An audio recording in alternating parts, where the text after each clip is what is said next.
Muy buenos días, queridos amigos, estimados hermanos. Hoy es viernes 20 de marzo del año 2026 y vamos a tener la conclusión de la lección número 12 de Escuela Sabática que estudiamos durante esta semana y se tituló Vivir en comunión con los demás. Que su palabra sea siempre agradable, sazonada con sal, para que sepan cómo conviene responder a cada uno. Colosenses capítulo 4 y verso 6. Sin duda alguna, durante esta semana se ha tocado un punto sensible en la iglesia. El problema número uno de la humanidad es la falta de una buena convivencia y como iglesia no estamos exentos de este problema y haríamos bien en estar conscientes de ello para poder trabajar al respecto.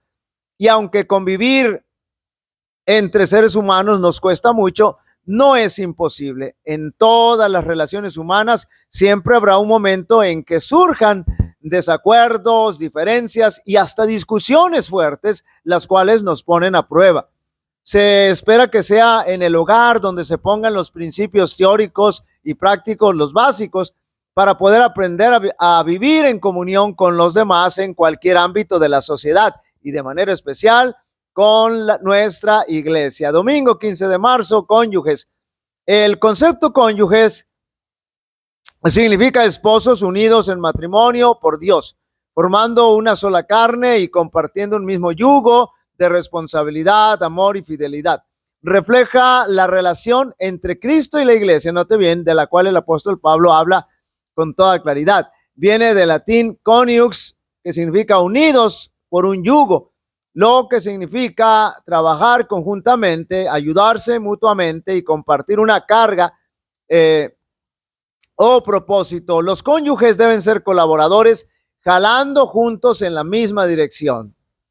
Y en el hogar debe quedar bien claro que la cabeza de la mujer es el esposo, pero el esposo debe ser una digna cabeza de la esposa, viviendo en base a los principios cristianos, es decir, debe reflejar el carácter de Cristo, el carácter de Dios.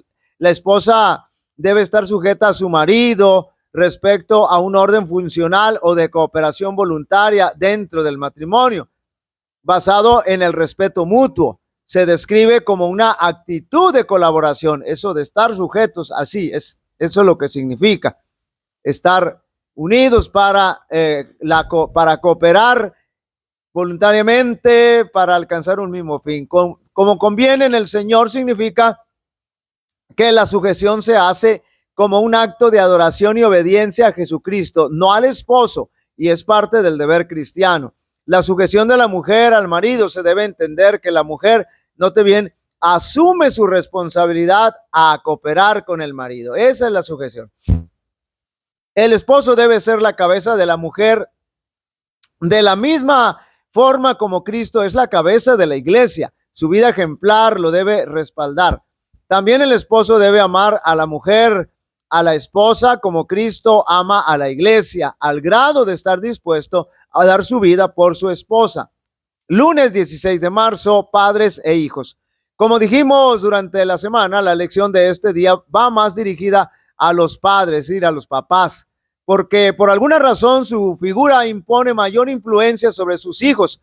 Aun cuando la madre pueda pasar más tiempo con sus hijos, la figura paterna tiene un peso especial sobre los hijos.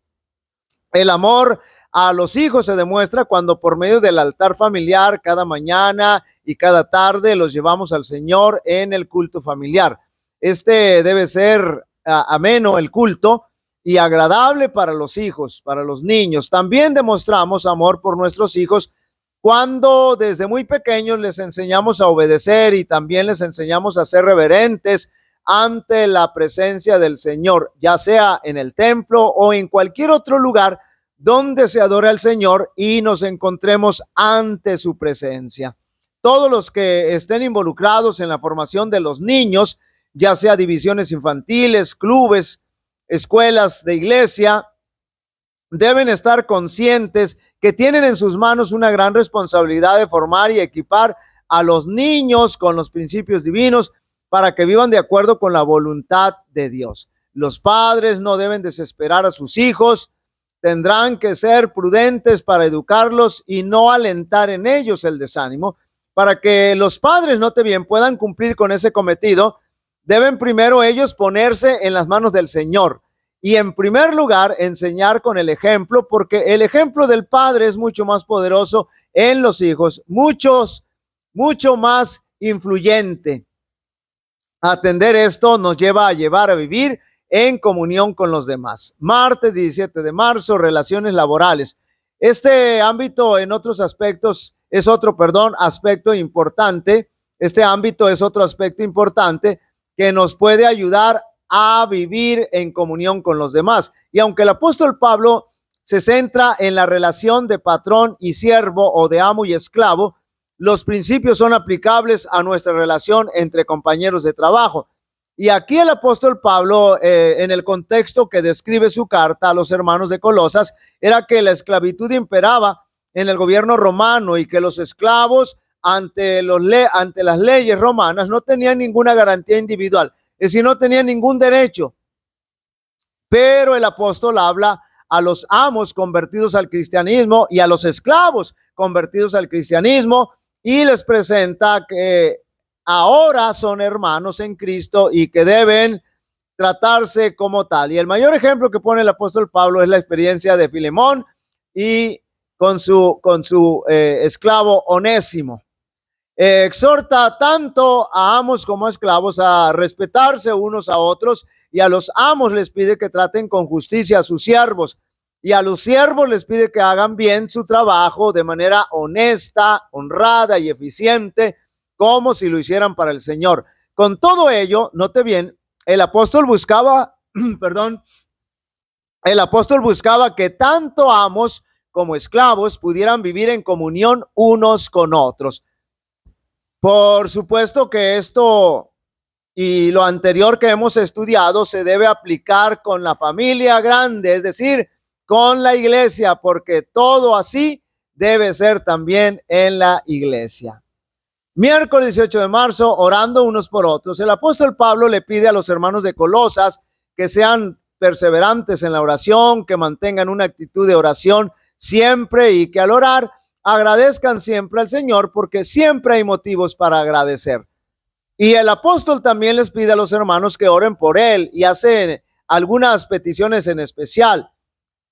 Pide que oren para que el Señor abra puerta para la palabra, para dar a conocer el misterio de Cristo. Es decir, pide que oren a Dios para que ponga oportunidades para predicar el misterio revelado por Jesucristo, que es el evangelio, y que precisamente por predicar el evangelio estaba preso. Pero además pide que el Señor le dé las palabras adecuadas y correctas para transmitir el evangelio, para hablar como es debido. Aunque el apóstol en esta carta a los colosenses no dice expresamente que debemos orar unos por otros, cuando les pide a los hermanos de Colosas que oren por él, aquí se entiende que debemos orar unos por otros, y al orar unos por otros llegamos a tener más acercamiento, llegamos a vivir en comunión unos con otros. Jueves 19 de marzo, andando en la sabiduría. Durante la semana dejamos bien claro lo que significa vivir en la sabiduría, o lo que el apóstol quiso decir con andar en sabiduría. Ya hemos dicho que cuando en la Biblia encontramos el concepto andar, tiene que ver con nuestra conducta, con nuestro vivir, con nuestro testimonio.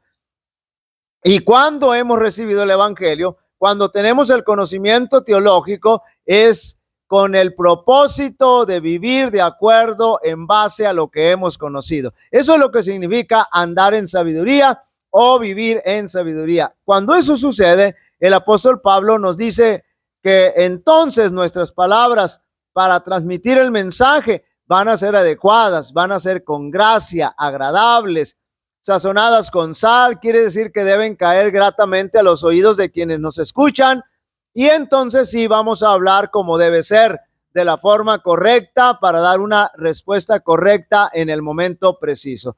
Para estudiar y meditar. Cada miembro de la iglesia debiera comprender que sobre él recae la responsabilidad de hacer su parte en cuanto a contribuir a la comunidad y el orden y la disciplina de la familia. Ninguno ha de trabajar en contra del otro. Todos deben ocuparse unidos en la buena obra de alentarse mutuamente, manifestar amabilidad, tolerancia y paciencia, hablar en tono bajo y sereno, rehuir de la confusión y hacer cada uno todo lo que pueda para aliviar las cargas de la madre. Cada miembro de la familia tiene que entender con exactitud la parte que se espera que él haga unido a los demás. Todos, desde el niño de 6 años en adelante, tienen que comprender que se requiere que lleven su parte de las cargas de la vida. Si queremos caminar en la luz, debemos permitir que Cristo entre en nuestros corazones y en nuestros hogares. Debiera hacerse del hogar todo lo que la palabra implica. Debería ser un pequeño cielo en la tierra, un lugar donde se cultiven los afectos en vez de que se les reprima deliberadamente. Nuestra felicidad depende de que cultivemos el amor, la comprensión y la verdadera cortesía mutua. Debiéramos olvidarnos del yo, buscando siempre oportunidades, aún en las cosas pequeñas, para mostrar gratitud por los favores que hemos recibido de otros y estando atentos para ver oportunidades de alegrar a otros y aligerar y aliviar sus tristezas y sus cargas mediante actos de tierna bondad y pequeños actos de amor. Estas atentas cortesías que, comenzando en nuestra familia, se extienden fuera del círculo familiar, contribuyen a formar la suma de la felicidad de la vida, y el descuido de estas, note bien, de estas cosas pequeñas constituye la suma de la amargura y la tristeza de la vida. Queridos amigos y hermanos, nuestras relaciones personales en cualquier ámbito de la sociedad, el Señor quiere que sean las más gratas lo más gratas posibles, y sobre todo en el hogar y en la iglesia, porque de esa manera podemos vivir en comunión unos con otros, con los demás. Pongámonos en las manos del Señor para que permitamos que su Espíritu guíe y controle nuestra vida y podamos llegar a ese grado de comunión unos con otros, en comunión y vivir en comunión con los demás. Jehová te bendiga y te guarde. Jehová haga resplandecer su rostro sobre ti y tenga de ti misericordia. Jehová alce sobre ti su rostro y te dé paz. Y pondrán mi nombre sobre los israelitas y yo los bendeciré. Dios bendiga a cada uno de vosotros.